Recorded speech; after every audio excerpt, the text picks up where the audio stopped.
will play, etc., etc.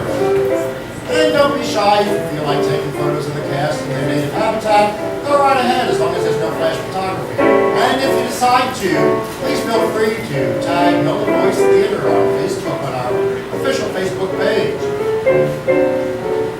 We're glad you've all arrived. Welcome to the NOLA Voice Theatre Studio Party, everyone.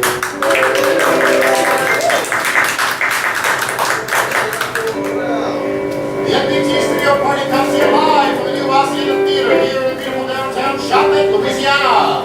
Starring Boudreaux, Soline, McLain, and the NVT players. Special guest stars Sherri, Marina, and Sutton. And our special musical guests, Abreo, Ancar, and Rubio. Tonight's party is brought to you by NOLA Voice Theatre, your one and only theatre dedicated to the art creation and performance of voice and radio theatre. Benefiting the new non-profit theatres in the area, like this new intimate Azienda Theatre. And what a night we have planned for you folks. Later on, we'll be bringing you our newest voice theatre adaptation of the classic Patrick Dennis comedy, Mame. Another episode of our French Quarter sitcom, The Boudreaux, and our game show, What's Your Deal? Where we choose an audience member to dare our panelists to guess their job. But hey, it's a party. Let's head in, shall we?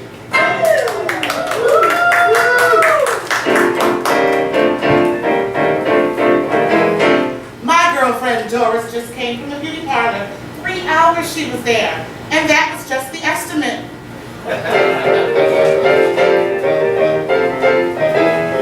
I'm old enough to remember the good old days, better than I remember this morning.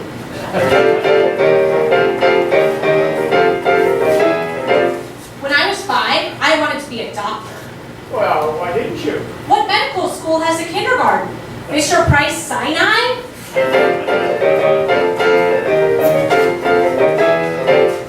You know, more people have been killed on America's roadways than in every war. I say, bring home the military and send the drivers over there. My friend Agnes had a full body lift. They had enough left over to make 5 ears.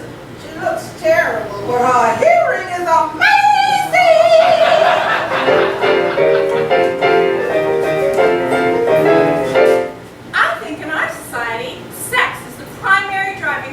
It's a lot more fun when you're parked. You know, my great-great-grandfather was a wonder. He was a centenarian. A centenarian? My family's in Bacchus.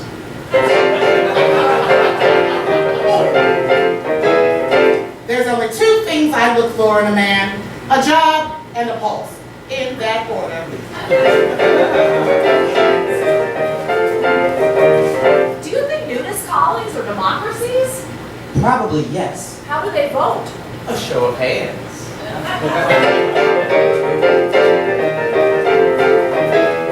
I told my blind date I was a 10. I didn't lie. 5 parts out of me are rated 2.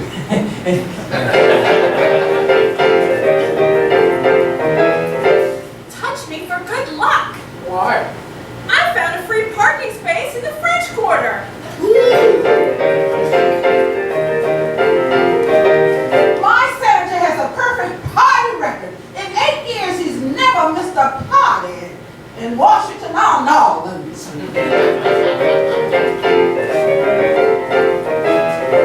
Last week, a man came around doing a survey on human sexuality in the 21st century.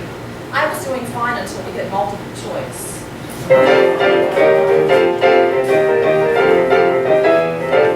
People say that money isn't the key to happiness, but I say if you have enough money, you can have a key made.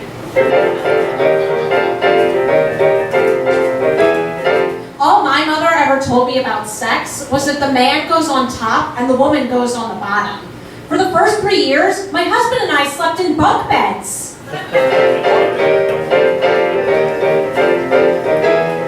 This show makes a lot of people happy.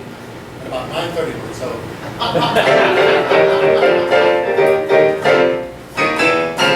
And now, ladies and gentlemen, Say yeah. well, it's B.D. Boudreaux. Thanks, folks. Good to see you. Oh, no, please. Oh, please. Okay. Thank you. Hey, did you hear about sponsor. Beat it. This is a benefit show. Like I said last month, you have to have a sponsor for this show. We got all these people up here donating their time without any pay to help the Azienda. That costs money, you know? Now, BD. I'll show you. Commercial.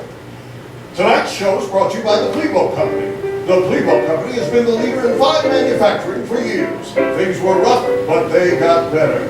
With Plebo, you will find a very special product. If you can't find a better product, you're not looking hard enough. Plebo fits all sizes and lifestyles. If your lifestyle size doesn't fit Plebo, see a therapist. If your therapist doesn't fit with Plebo, change your lifestyle. Plebo has no side effects. It's a lazy product. So tonight, kids, be certain to clip out the UPC code from a box, bottle, or train car of Plebo and mail it in with $25 to the Plebo Company to get your official letter. We don't know from whom, but it will come eventually. Remember, you can't spell quality without Plebo.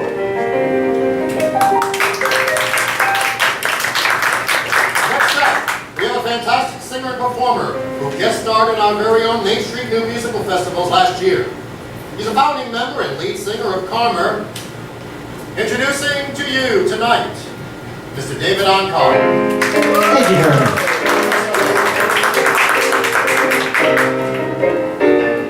I get no kick from champagne. Mere alcohol doesn't thrill me at all. So tell me, why should it be true that I get a kick out of you? Someday may go for cocaine.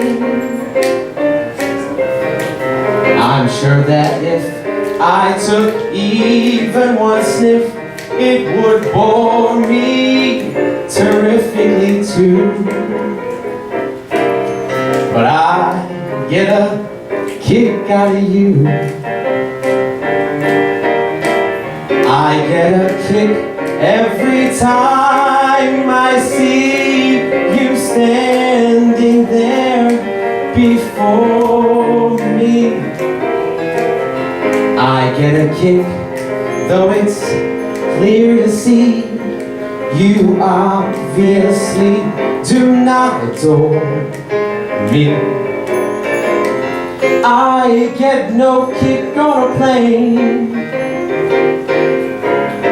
flying so high with some gal in the sky is my idea of nothing to do. But I get a kick, you give me a boot, I get a kick out of you.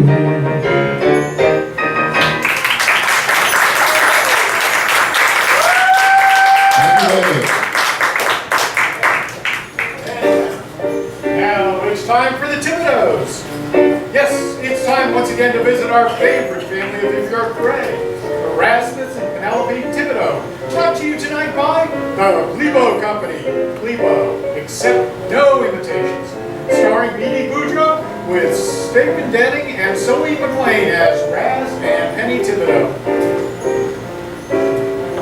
It's another hot and humid day in the French Quarter, and the air conditioning has just gone out in Raz and Penny's second floor garçonniere. It's beginning to become a tense situation. The perfect time for Penny's best friend and neighbor, Destiny, to pay a visit to the Thibodeaus. Hey there, hey! Penny! Good night, nice. It's like I love it in here.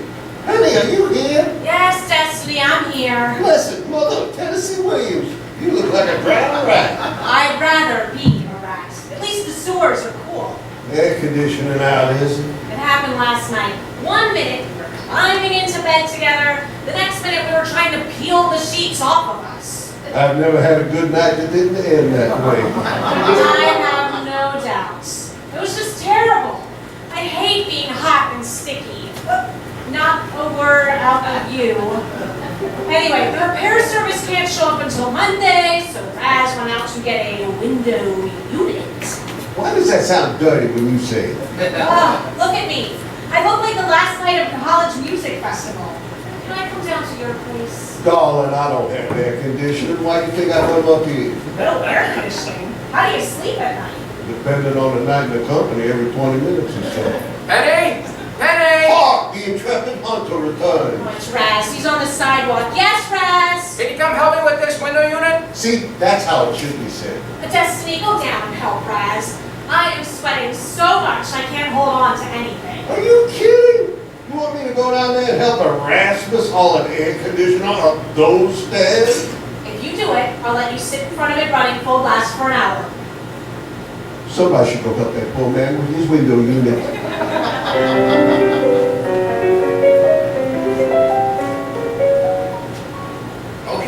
Okay, now, move your left, not too much. There, set it down.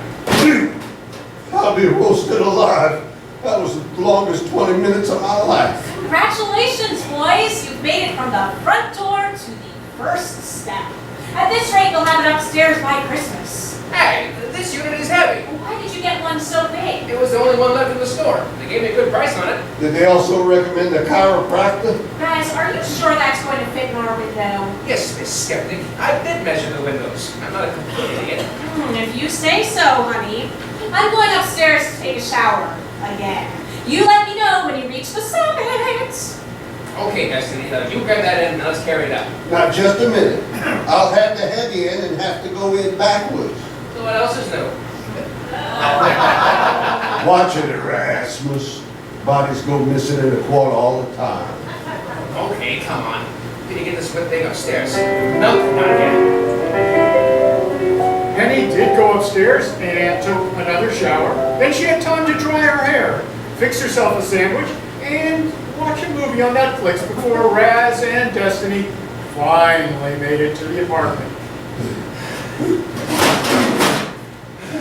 Water! I must have. You're standing next to the sink. I can't make it. Your hand is on the tap. Boy, you know how to kill a dramatic moment. Okay. It's here. No, wait. Give me a minute. I can't survive a trek to the bedroom. Can we put it in the air? Oh, sure. We'll just sleep in the living room until Monday. Okay. Say, before we put it in, let's see if it works. It took a lot of banging and pounding on the way up. Plug it in over there, Penny. Okay, ready. Here it goes. Raz? Now, honey, we're not sunk yet. I'm probably gonna go check the fuse box in the hall. See if we tripped the breaker.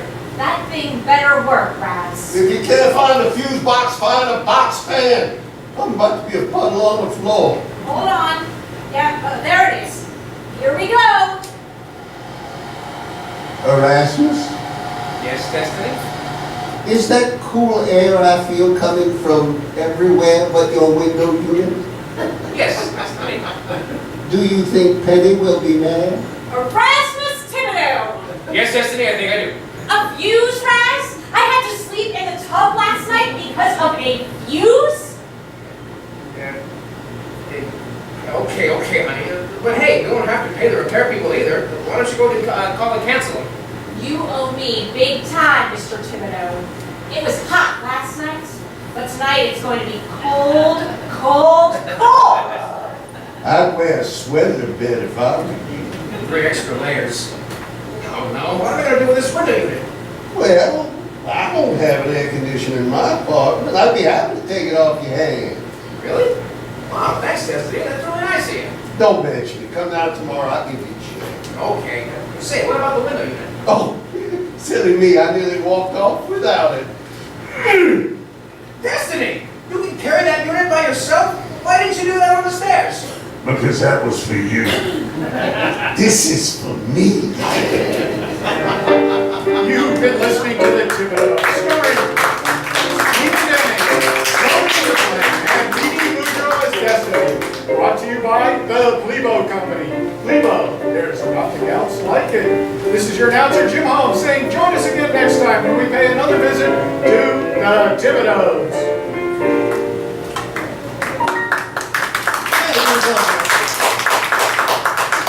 Now, our very special guest for this evening's NOLA Voice Theatre opening is our very own Mother Burnside, the amazing Carol Sutton. Attempting to sum up Carol's myriad credits on stage and screen in the time allotted is a daunting task, as her dedication to the acting profession and community of New Orleans is one of decades of devotion, love, and the deepest respect. She's indeed legendary. Some of the hundreds of indelible stage performances that she's had has been in shows such as A Woman Called Truth, Native Tongues 2, The Member of the Wedding, Nonsense, and Guess Who's Coming to Dinner, and a sampling of her many television and feature film appearances, including The Heat of the Night, Chalmette, Roots, Scream Queens, and True Detectives. Ladies and gentlemen, I'm very pleased and personally very honored to welcome to the NOLA Voice Theatre guest star spotlight, Miss Carol Sutton.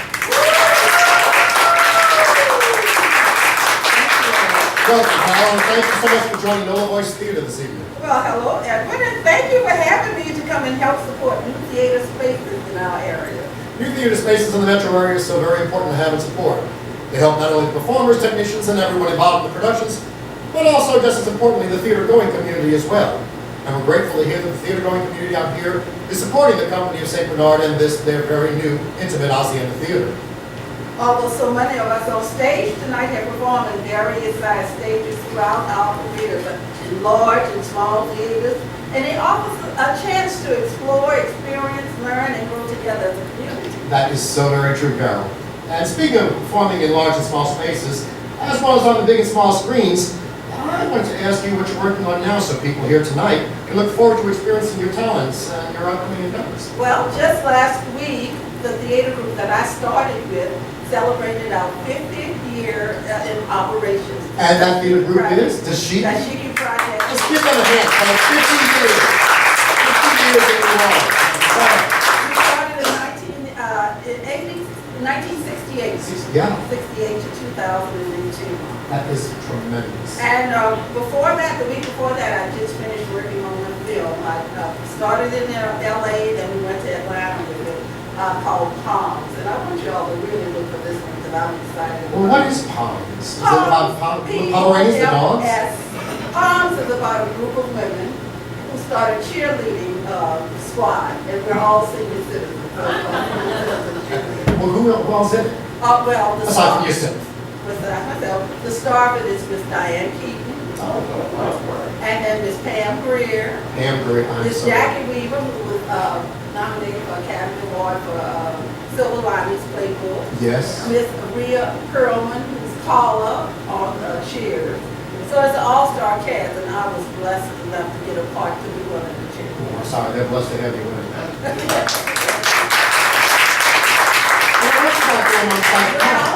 I know you're a busy lady. Well, I had to write it down. I want y'all to look for these. Oh. They all come out. They're coming out. The first one is The Last Laugh, and it's with Chevy Chase and Richard Dreyfuss, and I play Richard Dreyfuss's girlfriend. You should be about there. Wait, you went too fast. You played whose girlfriend? Richard Dreyfuss's girlfriend. Y'all got that? And he comes, wait, it gets better. And he comes to where? He goes back. And then there's one called Lil Darling, and then I'm very excited about that. That stars Miss Patricia Clarkson. From here? Yeah. Then that one called Gothic Harvest.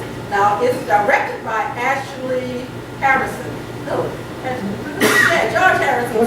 Yes. Yeah, And then Grace, that's with Dane and Grace. Larry Wright. That's a slew of New Orleans talents are in that Oh film. my God, that's I gonna be think wonderful. everybody's in it. And of course, Palms.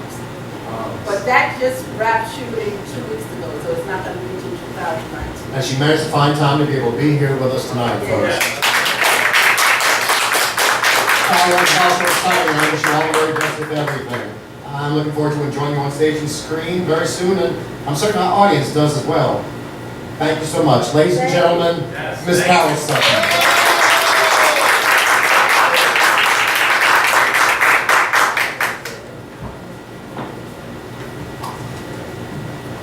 Now, ladies and gentlemen, we're thrilled to have another of the stars from our Main Street New Musical Theater Festival here this evening. She's the founding member and lead singer of the Band of Gold. Please welcome to New Orleans singing sensation, Kate Abreo.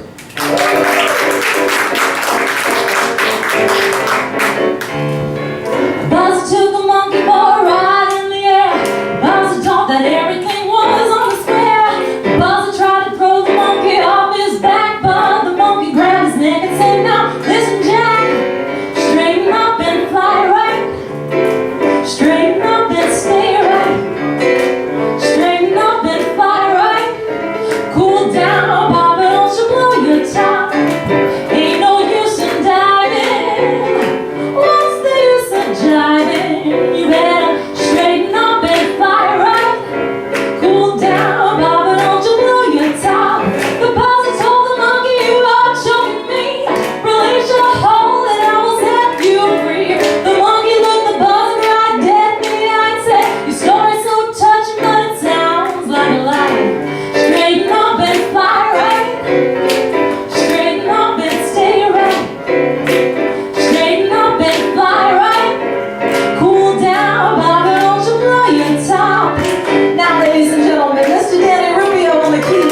Stand by, NOLA Voice Theatre is on the air. Good evening, ladies and gentlemen, and welcome to NOLA Voice Theatre, New Orleans' only troupe dedicated to the art of voice acting and radio theatre. Tonight, we present one of the wittiest comedies of the 20th century, so sit back, relax, and enjoy our production of Patrick Dennis's beloved Auntie Mame. The author of tonight's show, Edward Everett Tanner, wrote the book Annie Mame under the name Patrick Dennis. The book was an instant success when it was published in 1955 and remains one of the best-selling books of the 20th century. He based the character of Mame Dennis Burnside on his very own Aunt Florence Tanner, his father's madcap sister. Tonight, Sherri Marina stars in the NOLA Voice Theatre production of Auntie Mame.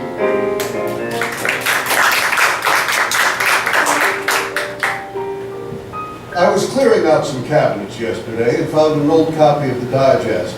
It's not a magazine I read very often, but this article caught my eye. It was called The Most Unforgettable Character I've Ever Met. It was about some New England spinster who found a baby on her doorstep and raised it as her own. And that reminded me of the extraordinary woman who raised me. Well, from the age of 10 at least. My mother died when I was 1, so I was raised by my father's housekeeper, Nora. My father and I hardly spoke. He was always more concerned with his businesses and whatever was happening in the Chicago Tribune. So it was quite a surprise that morning in 1928 when my father called for me and read me his will. It was right after my 10th birthday. In the case of my death, all my worldly possessions are to be left to my only child, Patrick.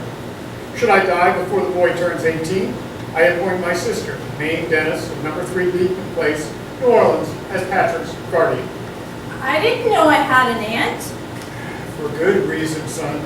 She's a very peculiar woman, but she's my only living relative. Going on, he used to be reared as a Protestant and sent to good, conservative schools. All cash and securities I have are to be managed by the Hibernia Bank and Trust Company of New Orleans, through my representative, Mr. Horace Babcock. I do not expect my sister to pay for my son. Therefore, Mame will submit all monthly expenses for Patrick's upbringing to Mr. Babcock. But the Bank and Trust Company has every right to question any item that seems unusual or eccentric before reimbursing Mame. I also leave $5,000 to my faithful housekeeper, Nora Muldoon, for her years of faithful service, to be distributed after my death on Patrick's 18th birthday. He must have had some inkling of his mortality because 3 weeks later, my father dropped dead in the steam room of the Chicago Athletic Club. After the funeral, Nora and I were on the overnight express to New Orleans.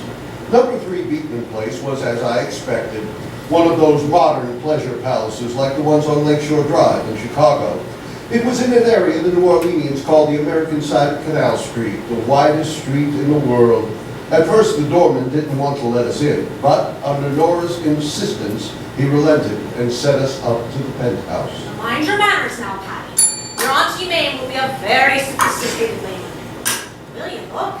It looks like the ladies' restroom at the Athenaeum Theatre. Yeah, darling, what you want? Oh, good heavens, a Chinaman foreigner. He was actually from Chalmette, but what we know. I am delivering Master Patrick Dennis to his Auntie Mame. We sent a telegram saying we were arriving today at 6 o'clock. Sorry, you'll have to come back later. Madame is having an affair today. An affair? I'll fetch Miss Dennis. You two, come in and wait. The penthouse was even more terrifying than the doorman.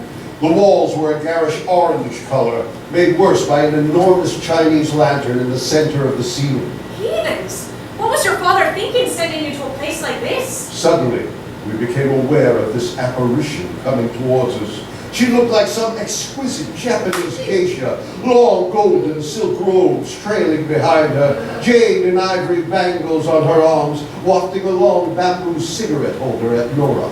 Oh, the agency didn't mention a child. Ito, this is the new cook. The new cook's been in the kitchen since dawn. This little boy is your little boy. No. Yes. Then you must be normal, dude. And you must be little Patrick. Darling, I'm your Auntie Mame. She threw her arms around me and kissed me. In that moment, I knew I was safe. The party was still going on, so Ito took me into the kitchen and got me something to eat, and then up to what was to be my room.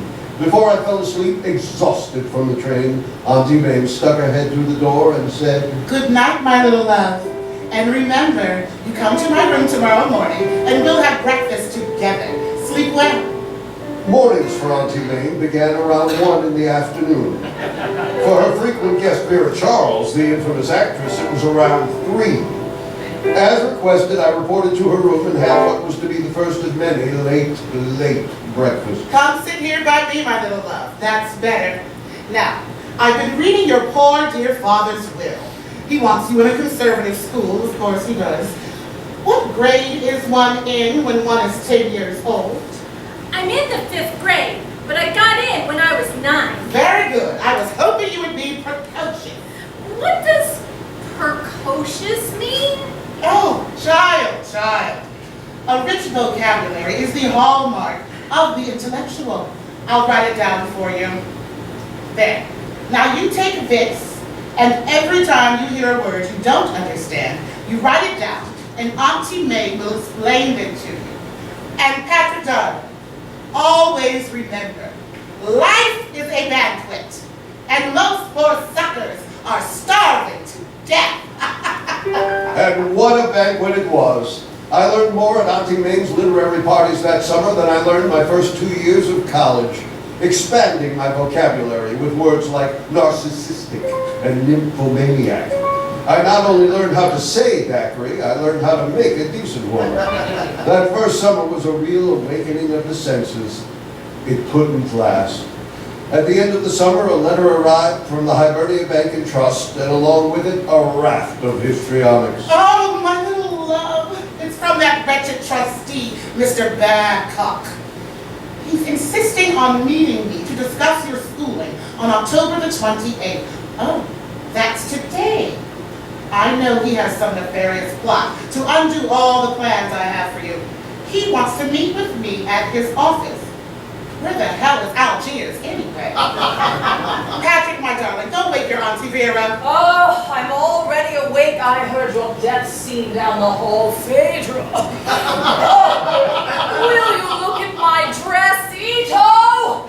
Oh, that Chalmette Sandman let me sleep in my best chaperone. He tried to get it off of you, dear, but you bit him. That's what that taste is. Vera, I need your help. That awful Mr. Babcock wants me to meet him in Algiers. Algiers. I need to look like one of those society matrons you play. Matrons? How dare. Oh, Vera, please.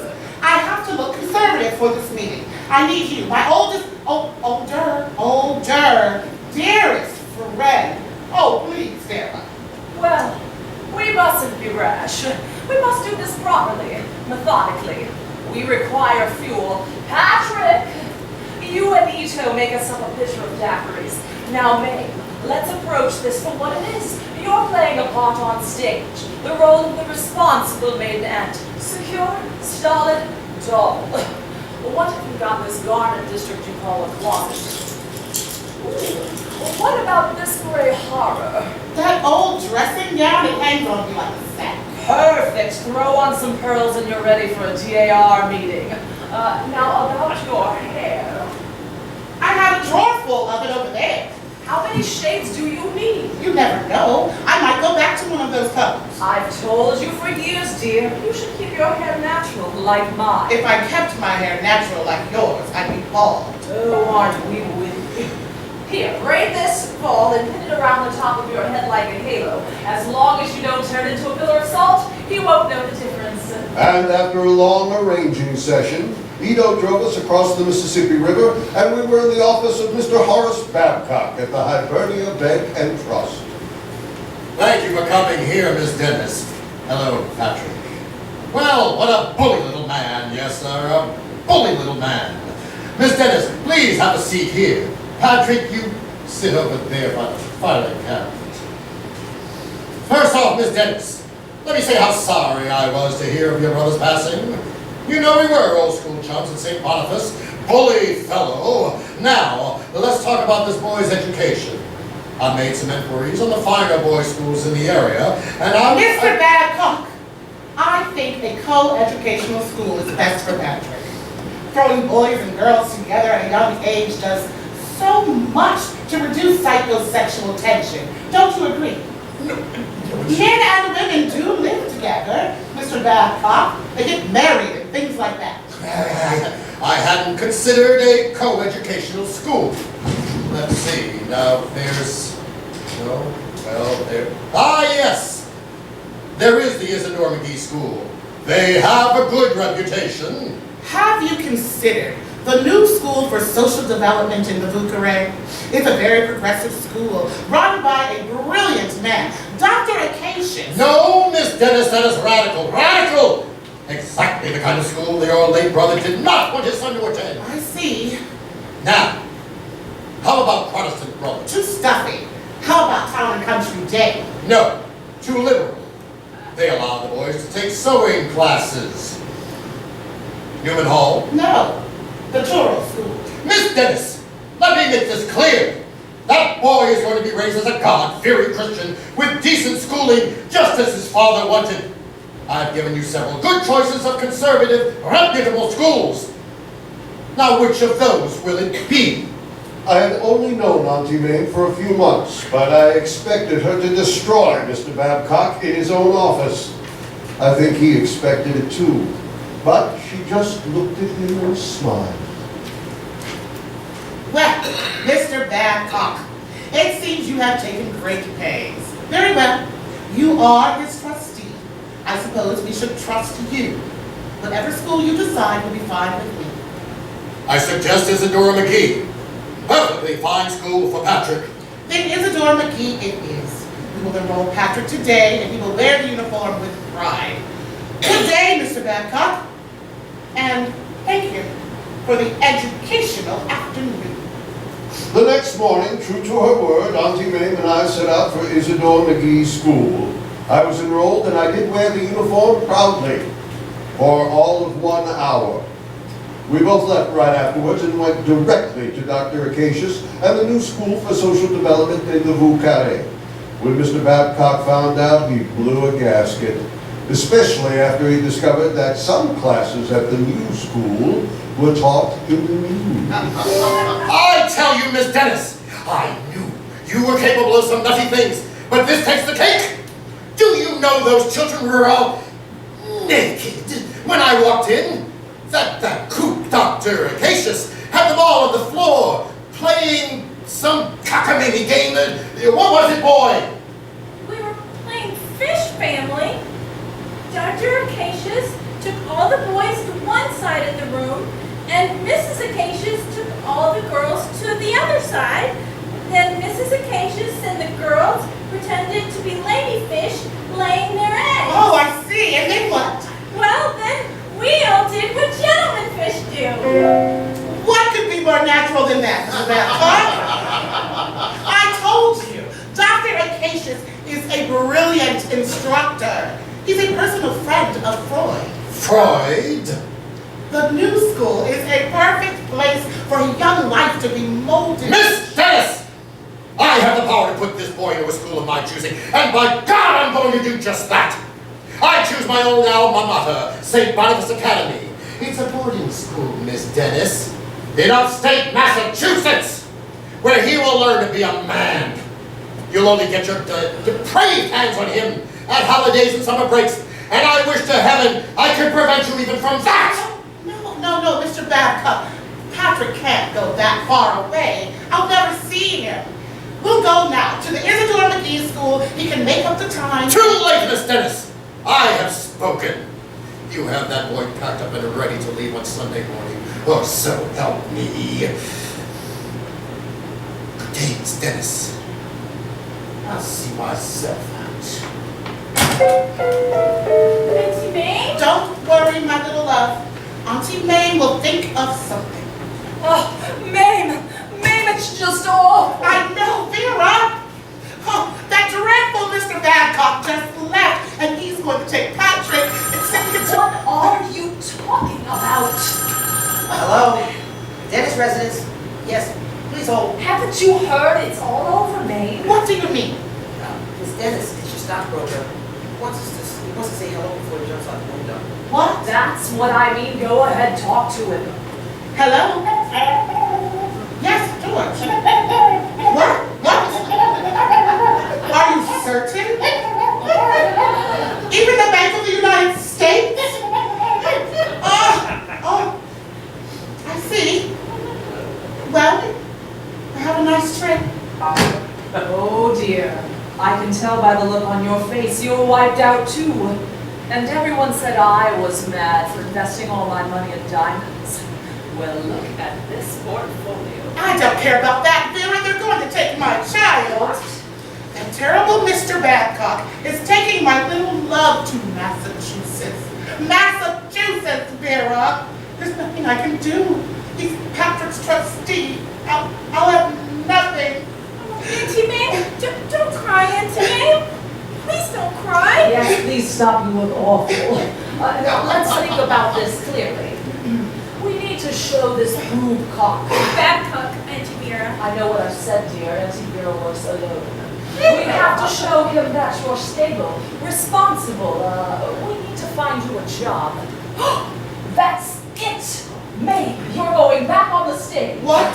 Yes, we start touring my new show next week, Midsummer Madness. It's a stirring historic romance among the British peerage. My gowns are gorgeous, and there's a part in it for you, Mame, Lady Iris. It's a small role, but very important to the plot. Have you lost your mind? I haven't been on stage Since we were in the chorus of Choo Chin Chow. Oh, come on, Mame. You can show that bad cock you're a responsible adult by going into something dependable, like theater. Do it, Auntie Mame. Oh, why not?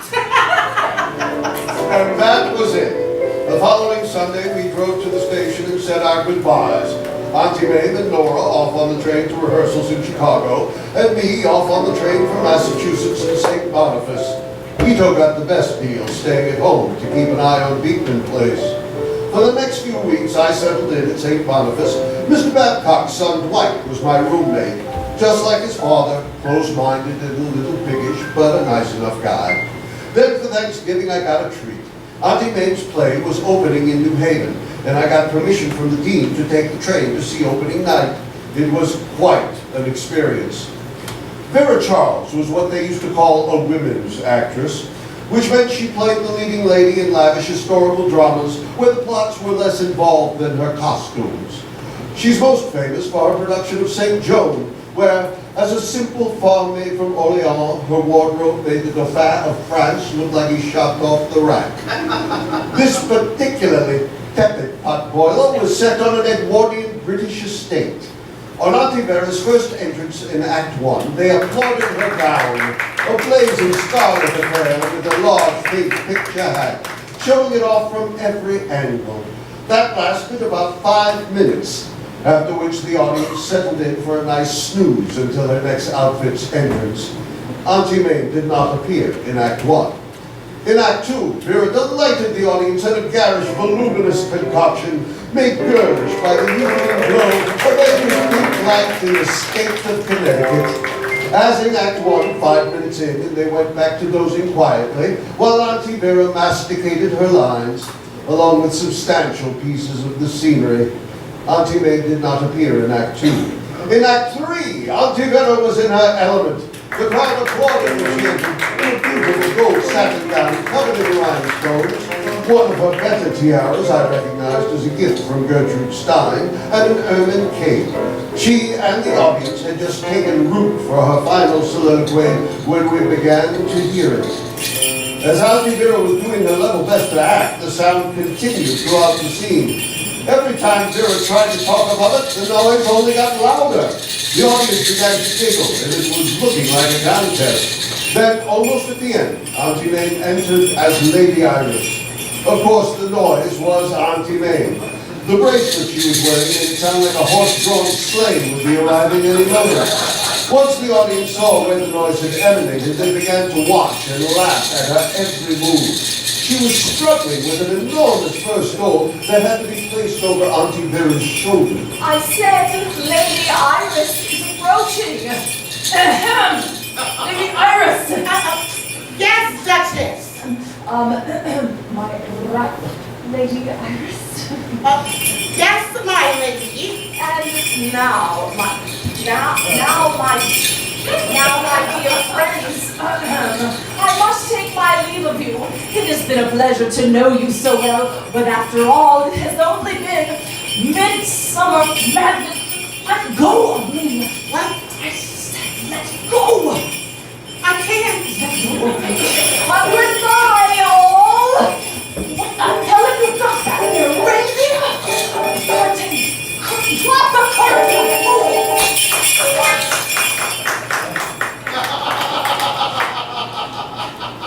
I hustled myself out of the theater and into the backstage door where Nora was waiting for me. Oh, it's good to see you, Patty. But you'll want to wait here with me. Your Auntie Mame is getting from the Queen of the American Theatre. You imbecile! What were you thinking? You made me a laughing stock. I'm sorry, Vera. It wasn't my fault. My bracelet got caught in your stove. Oh, yes, let's not forget your Swiss bell ringing act. Do you realize there were critics out there? You assassin! Vera, please. You ruined us. We're ruined. We're all ruined. Where the hell is the stage manager?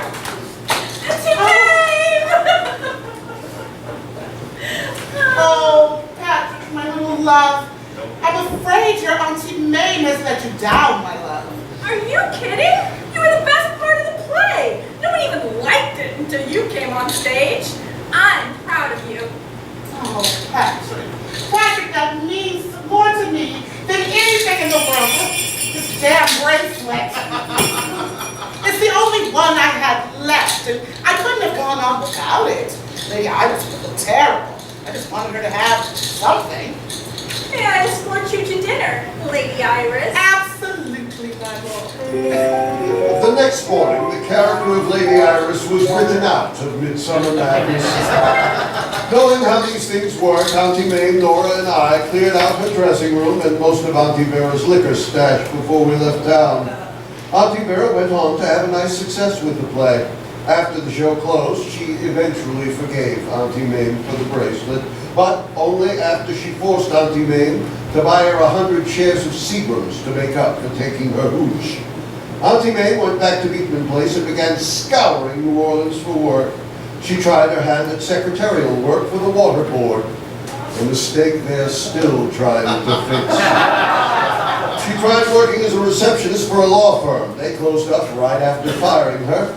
She ended up at Krause Department Store on Canal Street, working as a sales clerk during the Christmas season. I came home for the holiday on the 21st of December. The next day... Miss Dennis, you're home early. Yes, Ito. Early and permanently. Is Patrick home? Miss Dennis, I didn't expect you until after 7. You'll just have to settle for after 3, Nora. Patrick, my little love, come give your Auntie Mame a kiss. Ito, dear, what do we have in the way of fortification? Only vodka and scotch now. I can make you a Bloody Mary. With a Highland sidecar. Thank you. Patrick. Hi, Auntie Mame. Gee, you're home early. Yes, my little love. Mr. Krause gave me the rest of the day off. Also, the rest of the year. Oh, no. What happened? This big talking Texan came into the store, buying up everything in sight, and I just lost track of it all. When Mr. Krause saw my sales book, he fired me on the spot. I collected my pay and walked home.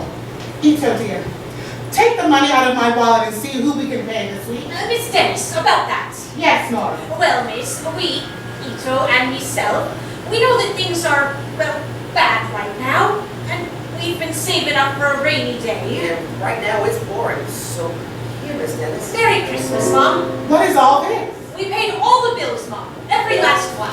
Now the butcher at the French market won't look at you funny when we go for chops. Oh my! I don't know what to say. You're both so dear to me. Oh, I promise you both, I'll pay you back somehow, someday. Patty. It's okay, Auntie Mame. Look, we're all here together, like we were before all this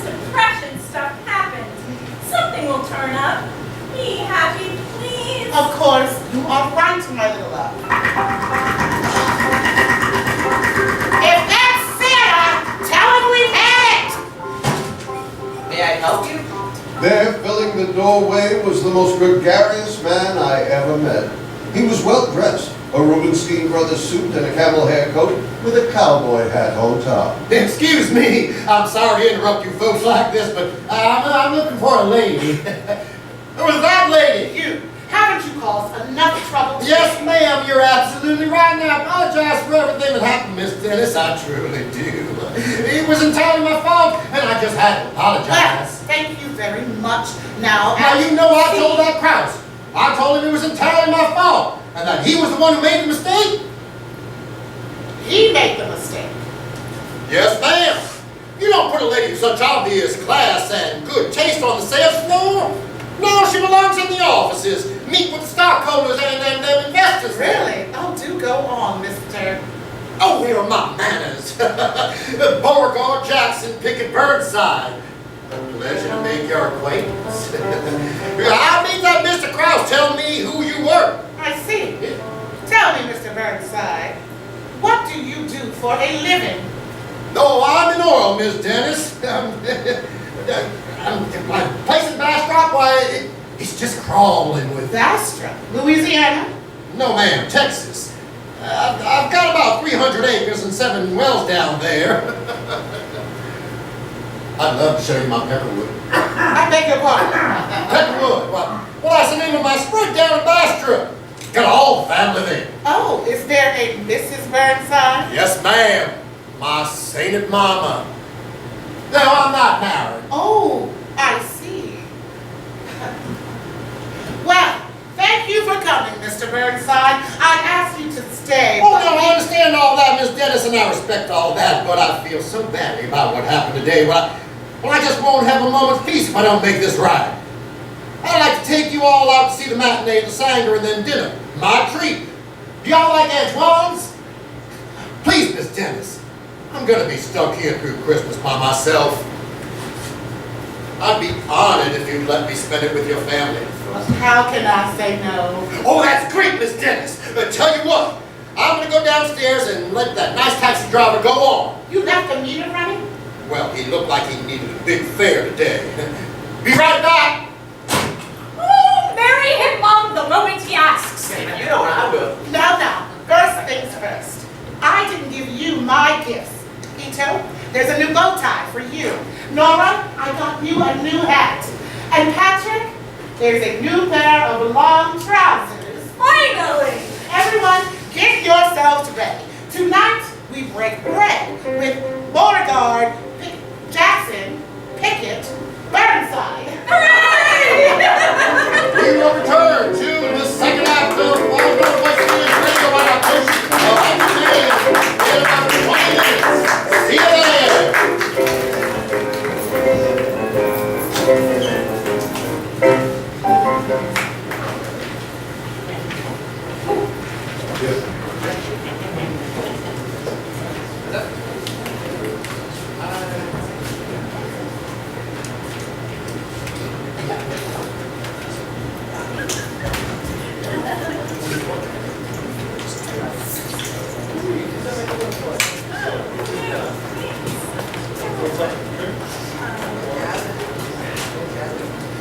I'm the speech. Other